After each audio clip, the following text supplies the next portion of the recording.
This is the Aftermarket Radio Network. Welcome, Carm Capriato, the Service Aftermarkets podcast pioneer with the gold standard of aftermarket business podcasts. Join me for Aftermarket Insights as we advance the aftermarket. And as always, know that you'll learn just one thing. Find us on your favorite podcast listening app and remarkableresults.biz or on my YouTube channel. Hey, thanks everybody for joining us. Remarkable Results Radio, Carm Capriato, and my friend Jake Sorensen. Hi, Jake. Hey, Carm. How's it going? I'm great, man. Shop manager, diagnostician at McNeil's Auto Care, Sandy, Utah. 2019 NAPA ASE Technician of the Year. The 2019 Ratchet Wrench All-Star Technician of the Year. ASE Master Tech L1, L2, L3. Anything else? I got my world class recently. ASE world class. Yes. Yeah. Good Finally for you. Finished that up. Nice job, Jake. Proud of you, man. Very instrumental in helping develop an apprentice program that is registered with the U.S. Department of Labor that graduated into becoming the NAPA Auto Care Apprentice Program, right?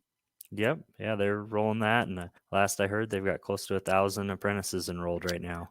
Actually, I heard a little bit more, but that's okay. I know it's above the 1,000. And Jake also developed a curriculum for an automotive course that he teaches at an adult education high school. That's great. Yeah, it's real fun to see different people in different stages of life trying to find a career path.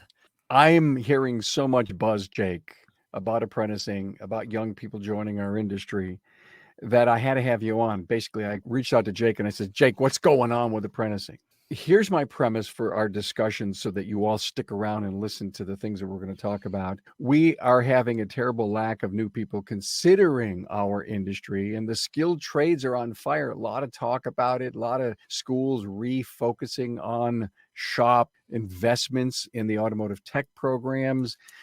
But we are frontline in certain medias, but our trade versus many others requires 40 hours of training a year at least. You know that, Jake. It's a huge investment in tools that we require, and we have to be able to network, journal, and be a consummate team player. There's a lot of pressure. You got to be smart, but you also got to be a team player. If you're a carpenter, you can go out and just nail and be by yourself, and you're a skilled tradesperson. Now, the industry has a poor reputation, Jake, as unprofessional, dirty, low pay, and a lot of young people don't see a career path with us. They just don't. Do we hire a new person when that we do get them and really give them a slick, classy title called production apprentice? We've been talking about that for a long time. Doesn't mean that they're an apprentice program, but they could be in, quote, hours. And if you see the potential within 30 or 60 days, do you enroll them in an official, or do you bring in to your company an official apprentice program?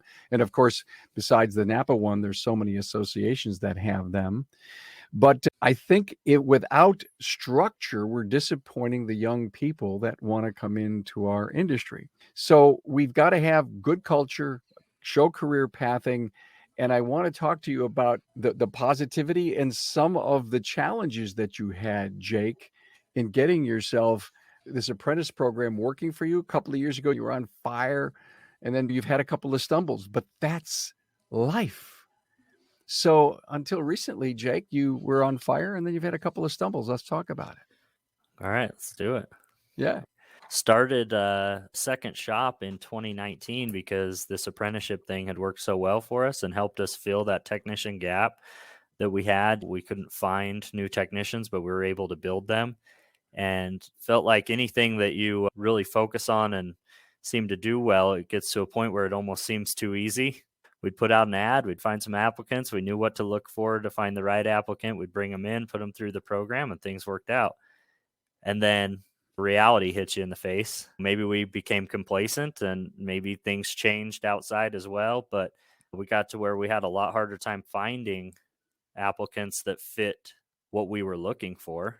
And so we had to adapt and try different applicants, and we've brought some in that didn't work out, and we've had to figure out why and what can we do in the future to either avoid that or to help people in those situations to work out with us. So we've had a lot of learning that we've done in the last few years about just things that have changed and the different type of applicants that we have, and trying to figure out how to manage this thing moving forward.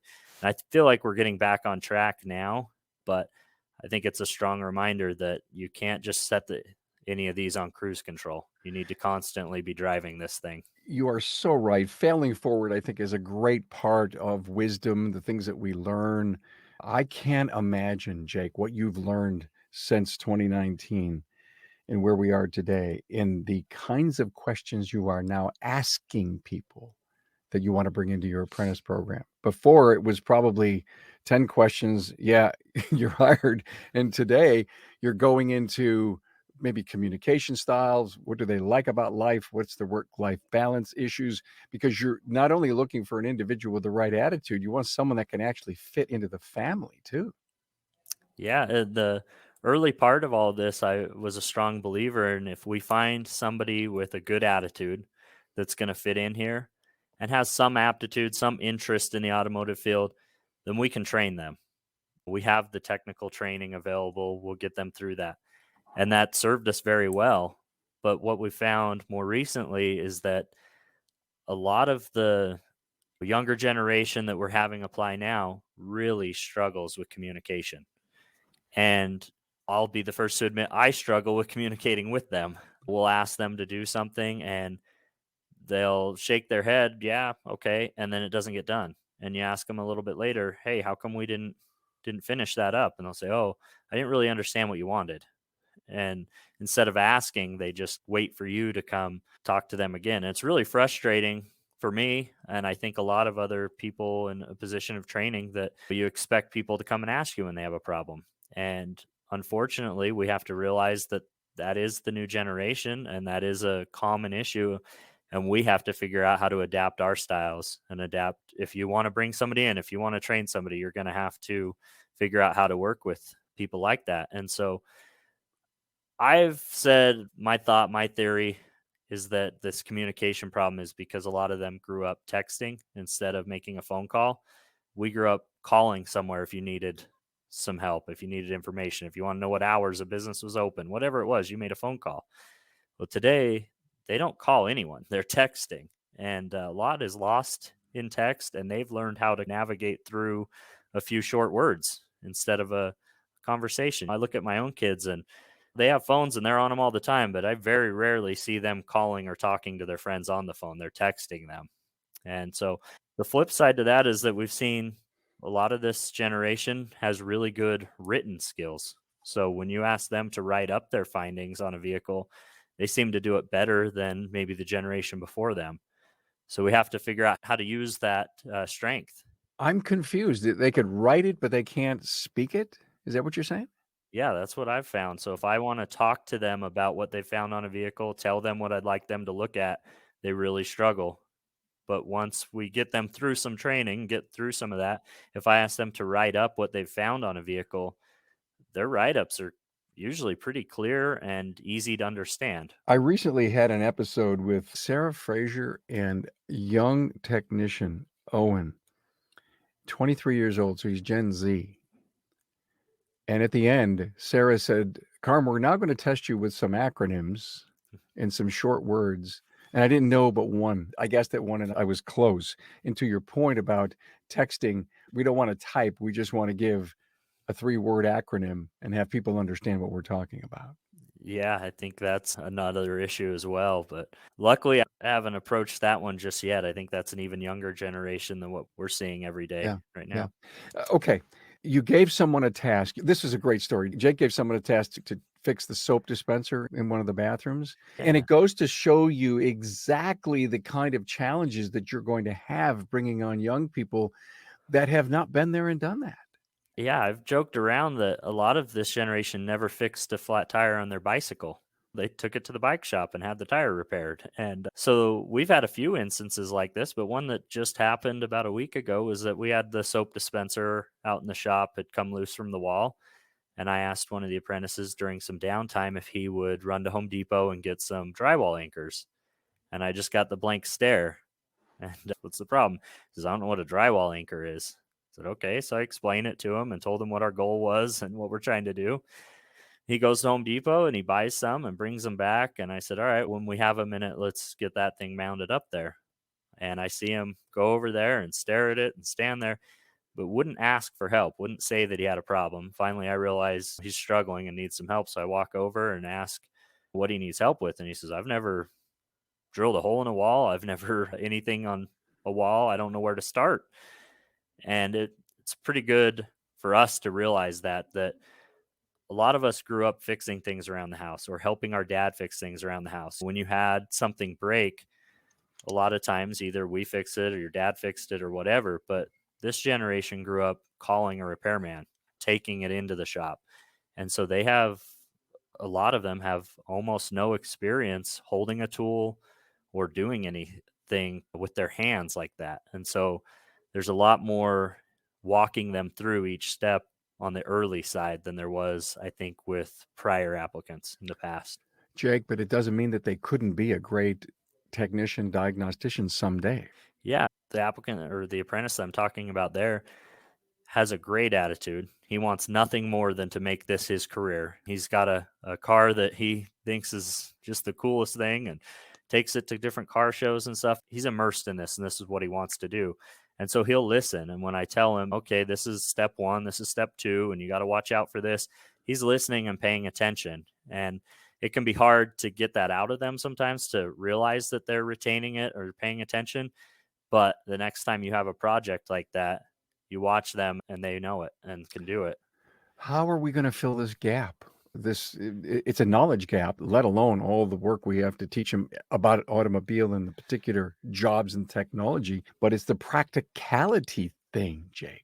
Yeah, the biggest struggle we've had lately is that the early stages of the apprenticeship were designed to be gone through pretty quickly. It's making sure they understand how to be safe in the shop, that they know the proper way to do an oil change or some of those easier tasks. And in the past, most of our applicants, they had been changing oil at home on their car. They knew how. We just wanted to make sure they knew the proper way, how to verify the correct oil, torque the drain plug, things like that. But now we're not just making sure they know the right way and trying to kill bad habits. We're literally teaching them every step from the ground up. And so these early stages have been taking a lot longer. We've really got to have the training wheels on. So instead of these early stages taking maybe 3 months like they used to in the past, they're now taking us closer to 6 months. But once you get past that, it seems like they're up to speed with where the others were, and the remaining training on the apprenticeship goes by just as quickly as it did for the others. Hey, it's no secret. We're facing a technician shortage, and NAPA Auto Care has a solution with the NAPA Auto Care Apprentice Program. The program was pioneered by one of our own. Pete McNeil and Master Technician Jake Sorensen from McNeil's Auto Care in Sandy, Utah, realized that the problem of not having technicians available for hire was not going to solve itself, and decided to take action and look at a different audience of individuals available for hire. A focus was put on younger individuals with the right passion, desire, and attitude to work in the automotive repair industry. Jake and Pete sought after these individuals and developed a technician apprentice program to give them the training needed to become a successful technician in today's world. The NAPA Auto Care Apprentice Program includes a comprehensive 9-stage curriculum that includes a variety of types of training, and they are classroom training videos exclusive to the apprentice program. Now, these videos provide in-depth training from a successful master technician. Also, Autotech classes with instructor-led courses offered through NAPA Autotech and Autotech e-learning. This web-based e-learning is designed to target specific training topics. And finally, hands-on learning. The apprentice will apply the skills gained from the classroom training videos, Autotech instructor-led training, and Autotech e-learnings in the shop with the guidance of a mentor. The apprentice program curriculum is competency-based, meaning an apprentice can move through each stage at a pace that best suits them. Most apprentices complete the program within 2 years. Upon completion, apprentices will have earned ASE G1, A4, A5, and AC certifications, adding industry validation to the skills an apprentice acquires. Look, having an apprentice in your shop will ultimately benefit your bottom line as they advance through the program. And in most cases, as the apprentice develops their skill set producing billable hours, you'll begin to see a growth in your gross profit by stage 5.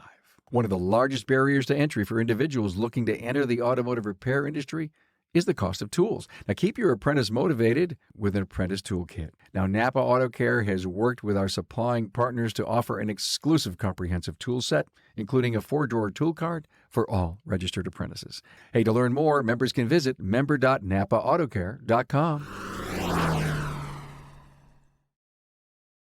I can't help but think that you've made possibly a few mistakes along the way, brought someone on that you thought was going to be all world, and it didn't happen. And you waited a little too long before you moved on, realizing that this is gold. I brought this person on. I so believe in them, but it's just the disappointment kept coming. And I think your advice is please don't sit on it too long.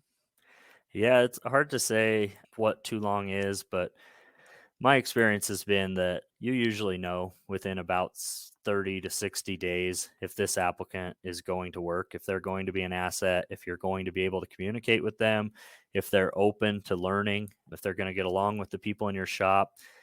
And if not, I'm a firm believer that we need to just pull the plug. We need to go another direction. As harsh as that might sound, we've got to make sure that we move on to the right candidate, because the sooner you find the right candidate and get them into your program, the sooner you graduate somebody, the sooner you have somebody that can help produce billable hours in your shop. You can get to that end goal. And I saw a little video clip from Gary Vandercheck that was saying something along these lines about why do we wait so long to let people go if they're the wrong fit? And I think a lot of us, it might be ego. We interviewed them and we thought they were the right person. It's hard to admit you were wrong, but guess what? I'm wrong every day. And we got to put that aside and realize that the goal here is to get the right person in. And it's tough because we put a heavy emphasis on finding the right person that has a good attitude. And there's nothing harder than letting go somebody that has a good attitude.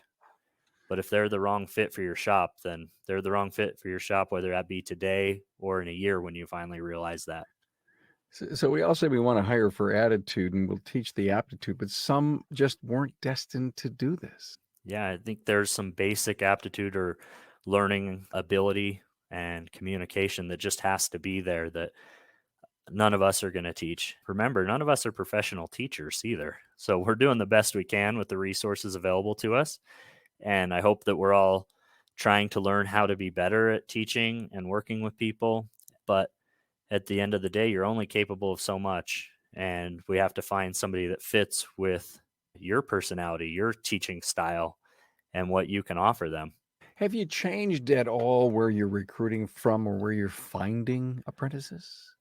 Yeah, still today, the best luck we have is just referrals and word of mouth. It seems every other week I have a phone call from somebody saying, "Hey, we bring our cars to you guys and we love your service, love the people there.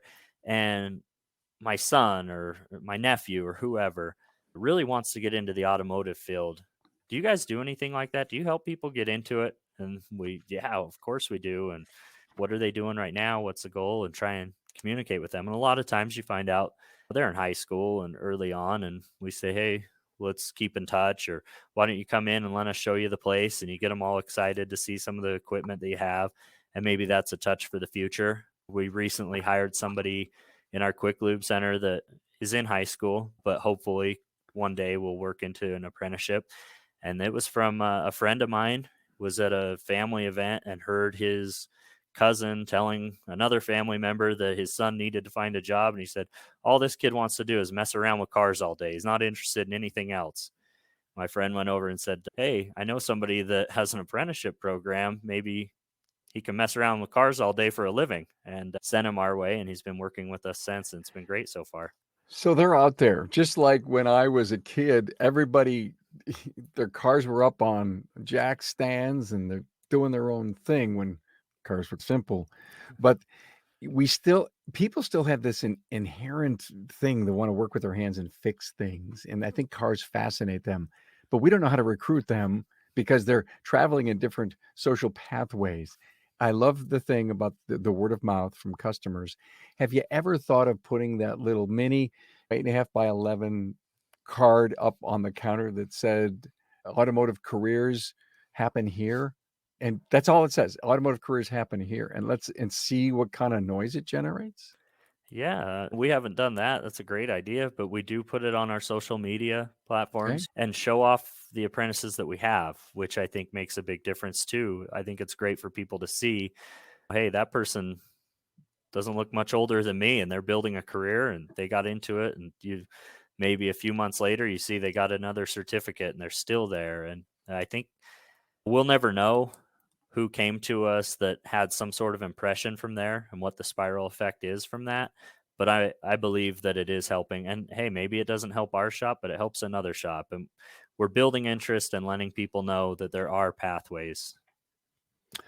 Soft skills. Let's go back to the communication piece that you talked about. Any other soft skills, Jake, that you believe, first of all, are you doing anything to help teach soft skills in your program? We're not. So we are tied in with the high school. It's adult learning where they do teach soft skills. Unfortunately, I'm not aware of how to cross that and to Okay. handle that honestly, but it's definitely a good idea for us to look into and maybe for other shops to look at how you can help bridge that gap. I'd hate to say this, but I'm going to suggest this up to my great friends at NAPA, and maybe you should too, to say that we probably have to have a little mini hourly semester thing going on with some soft skills, leadership, communication. I never forget a couple of years ago being in a panel with our college, and we were interviewing shop owners, independents, and dealerships and asking them what do they need from the college. And they would raise their hand and says, I have a couple of your graduates and they've been with us a little while, but they don't know anything about anything soft. We need to teach them that. One of them couldn't even sign their name on the application. That's probably facetious and maybe a little bit of a stretch, but they were asking the college. And the college still to this day doesn't have a strong enough program. You got to your point, Jake, we got to go over to the baccalaureate degree, got to find an English teacher to come in and talk about maybe speaking and communications and doing other things like that. And I just think that we can well round an individual. Think about it, Jake. Some of these young people could be shop foremen someday, could graduate into be the senior service advisor. There are so many opportunities. We almost owe the young people that are coming in that we want to turn into quote ex mechanics that other part of life. I think it's a great idea, but more importantly, I think you're pointing out one of my biggest frustrations when we started working on an apprenticeship was looking at some of the colleges around us and the curriculum that they were teaching. And they were still teaching technicians how to rebuild brake calipers and just things that we haven't done in this industry as long as I've been in it. The curriculum hadn't changed since the 80s. I think it's important to remember that we shouldn't do that with our apprenticeships. So, whatever curriculum you're using, whatever outline you have, it needs to be adapted and molded every year when you find things that change. And I think that's a really good point that we need to look at is that maybe the early stages, we need to add some things about soft skills, making sure that these apprentices know the right way to call in sick. They know that what time they're expected to be here and what the problems are when you don't show up on time or let somebody know, making sure they understand how to communicate better and what different paths they have to communicate. So I think there's a lot that we can add into these apprenticeships, but we need to make sure we're changing this and molding it to whoever we have in our shops today, not what was there when we first started this program. Great point, Jake. Let's talk about tools. Have you heard from your apprentices and the young people that have come on full time with you post apprenticing about the barrier to entry for tools? Or are you helping them out? Do you have a tool allowance? What's going on at McNeil's? Yeah, we've done a few things to try and help break that barrier. So we want them to help build their own collection, but we want to contribute as well. So we start them off with a shop cart that they can use. So the first several months that they're here, they don't have to buy anything. Whatever they need is provided, but it's not necessarily theirs. They couldn't take it with them if they quit or something, but it's theirs while they're here. So they're responsible to keep it organized and they can use it every day. But then we help them to build up that tool collection. At the 1 year mark, we give them a toolbox so that they can focus on buying tools and not storage because storage doesn't help you fix a car, it just keeps your stuff safe. At the end of the program, we give them another tool credit or allowance to purchase some tools. They get to go on a little mini shopping spree. And then after graduation, and this is for all of our technicians, we have a tool allowance. So we have some little blue tickets. They earn tickets based on seniority. Each ticket's worth $25. Some of them are earning quite a few at a time that have been with us for a longer period. And they can use those tickets on some of the tool trucks, or through NAPA, we allow them to buy anything on our parts account there and then use tickets to pay for them. And I've worked out a deal with the tool trucks that accept those, so they know what they are. They apply a credit on their account and there's no issues. So it works pretty seamlessly. And that's been pretty good for us. We've had really good reception of that. But we're always looking to change. We've looked at possibly, right now, we're in talks about offering a full tool setup for these apprentices and telling them, hey, we don't want you to worry about buying tools. The stipulation to that, if you will, is that it would be the shop would own it. So we would keep it here. And if you decided to leave, you wouldn't get to keep that set of tools with you. But as long as you're here, you wouldn't need to buy any tools. And there might be a point where we say, hey, at X number of years, that's yours. But still working out the details on that one. But that's probably the next transition.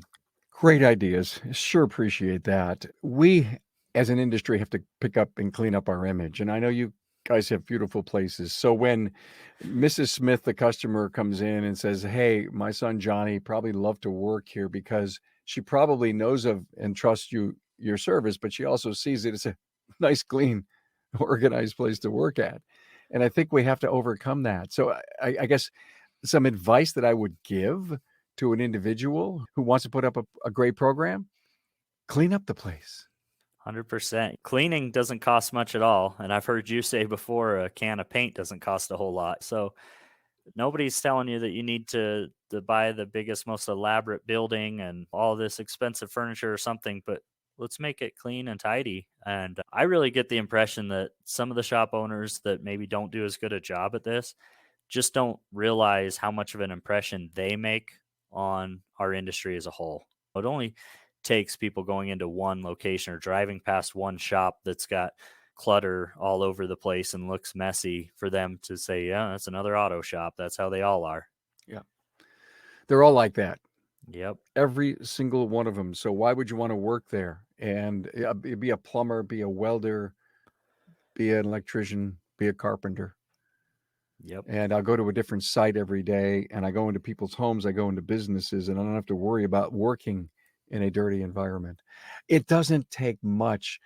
Get rid of the clutter, throw some paint on a place, wipe off the counters, get rid of the dust, improve the uniform.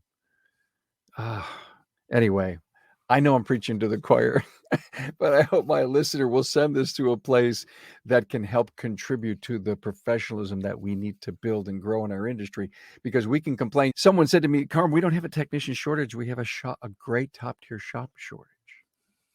Yeah, I think that's true. I've said before, again, I don't think we have a technician shortage. If I put out an ad, I'll get applicants. We have a shortage of qualified technicians or competent technicians. And man, I'll tell you, I know a lot of good technicians that left this industry, and it wasn't because they were being treated so well. I think we need to do a better job of retaining these. We're losing a lot of technicians to retirement, and we're trying to build technicians here, but it doesn't do us any good to build these technicians if we don't keep them.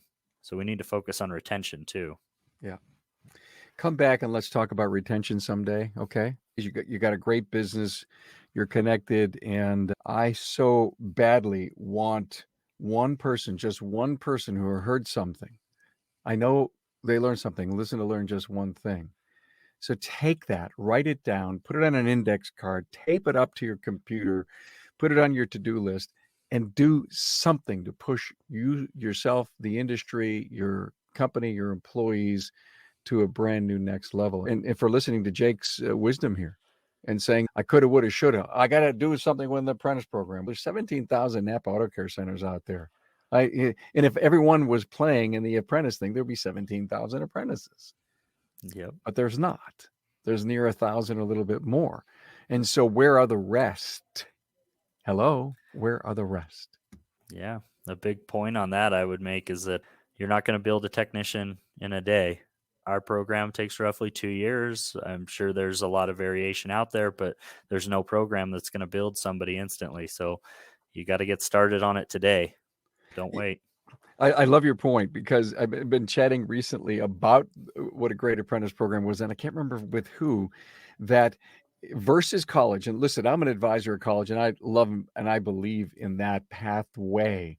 But when we bring on somebody for 40 hours and put them in a quote apprentice program, full-time internship, right?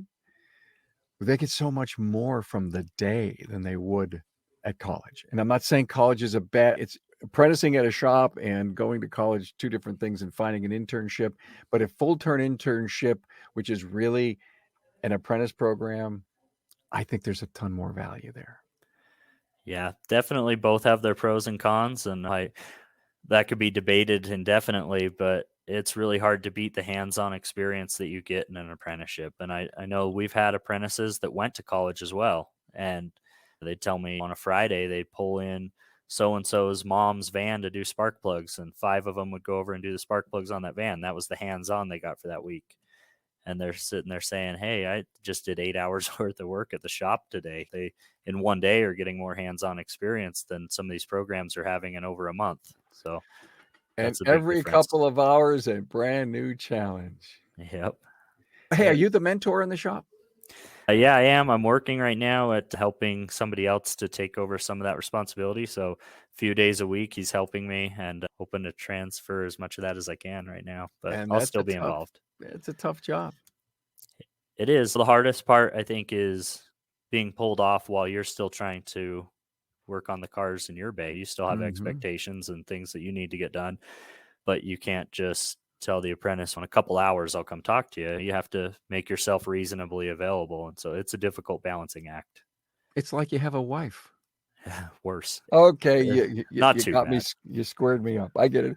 Jake Sorensen, I'm just so happy that you could come and just share and give an update on what's going on with your apprentice program and the challenges that you've had of late. And I'm so glad to hear that things are looking up, and that COVID, I think, really put a little stab in us. Change things. Yeah, McNeil's Auto Care, Sandy, Utah, and I hear you're adding on to one of the shops, 6 bays. How cool is that? Yeah, we've been working on that for a while, and it looks like it's finally going to happen. So pretty excited to see it. Good for you. Glad to hear it. Pete McNeil, I interviewed him recently, and so you guys should catch both Jake and Pete recently. They're good people with a great company. Thank you so much for being here on Remarkable Results Radio, Jake. Anytime, Carm. Thank you.